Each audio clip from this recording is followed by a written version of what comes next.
Good evening, friends. Happy Wednesday to all of you. Dear friends, there are huge developments on the new Inflation Reduction Act.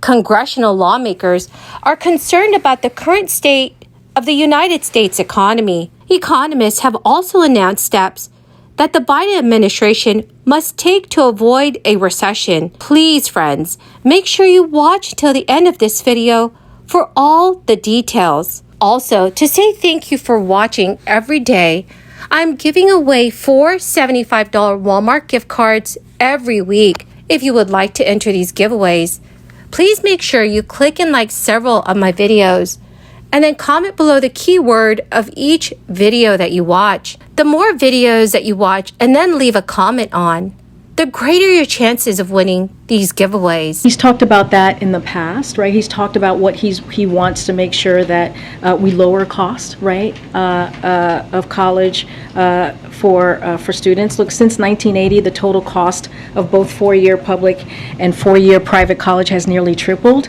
Even after accounting for inflation, federal support has not kept up.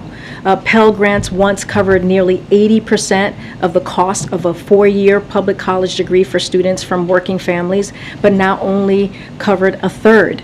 So friends, the Inflation Reduction Act, which is the most aggressive climate investment ever taken by Congress, could cut the social cost of climate change by up to $1.9 trillion by the year 2050. The White House said in an official statement that the legislation will reduce costs related to rising temperatures, minimize property damage from sea level rise and other disasters, and also reduce health impacts.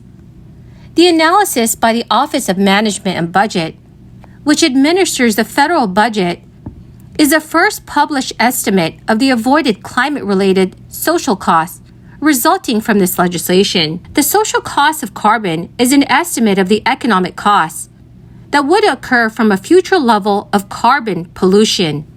The bill's climate provisions are projected to reduce the country's carbon emissions by roughly 40% by the year 2030.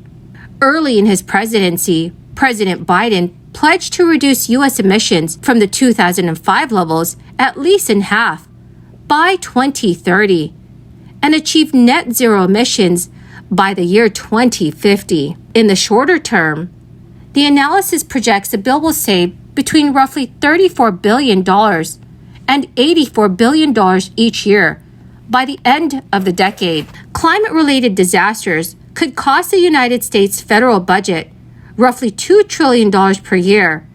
It is a 7.1% loss in annual revenue by the end of the century. There are three main ways that the bill targets rising price. First, it plans to reduce the federal deficit, which is the difference between how much the U.S. government spends and how much it makes in taxes and revenue. When there is less money floating in the economy, there tends to be less demand and fewer price hikes. Secondly, it will promote the production of certain goods, mainly in renewable energy. Having more supply than demand could help lower some costs over time.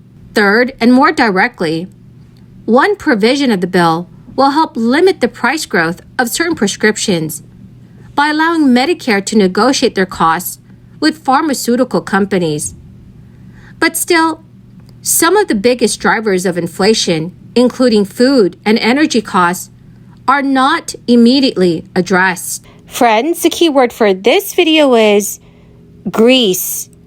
If you would like to enter tomorrow's Walmart gift card giveaway, please click and like several of my videos and then comment below this keyword, which is Greece, and additional keywords of any video of mine that you watch.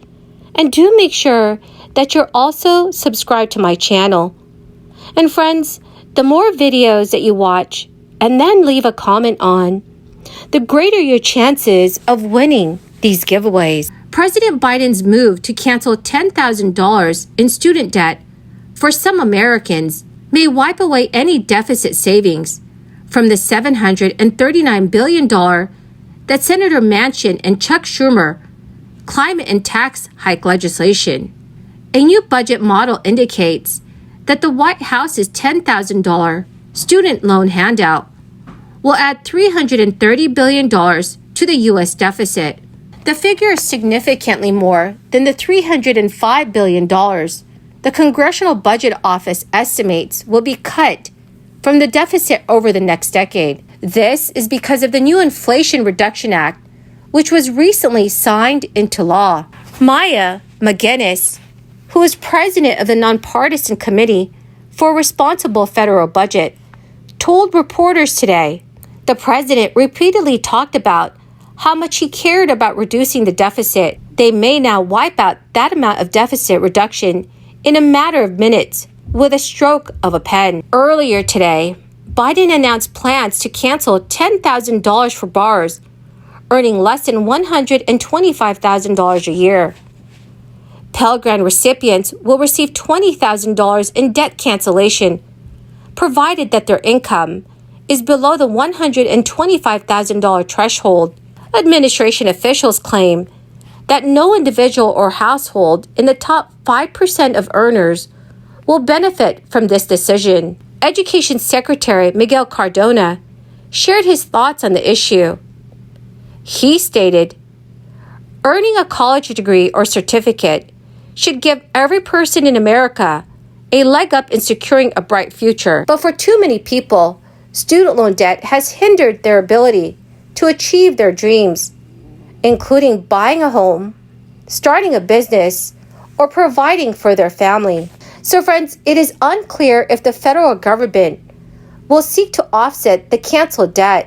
This is a move likely impossible without congressional approval. According to the U.S. Treasury Department, as of February, the national debt stood at more than $30 trillion. The federal budget deficit stood at $727 billion at the end of July.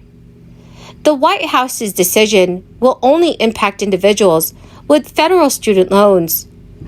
Of the more than $1.7 trillion owed in student debt nationally, more than 90% is owed to the federal government. So roughly 70% of the debt forgiven will go to households earning more than $82,000 a year. So friends, what are your thoughts on this? Please let me know your thoughts in the comments section below. Well, my amazing and lovely friends, thank you so much for joining me here today. I greatly appreciate every single one of you who are watching my videos daily. Friends, please stay tuned because tomorrow I'll be announcing a winner for the Walmart gift card giveaway. Thank you, everyone, and have a wonderful and blessed Wednesday.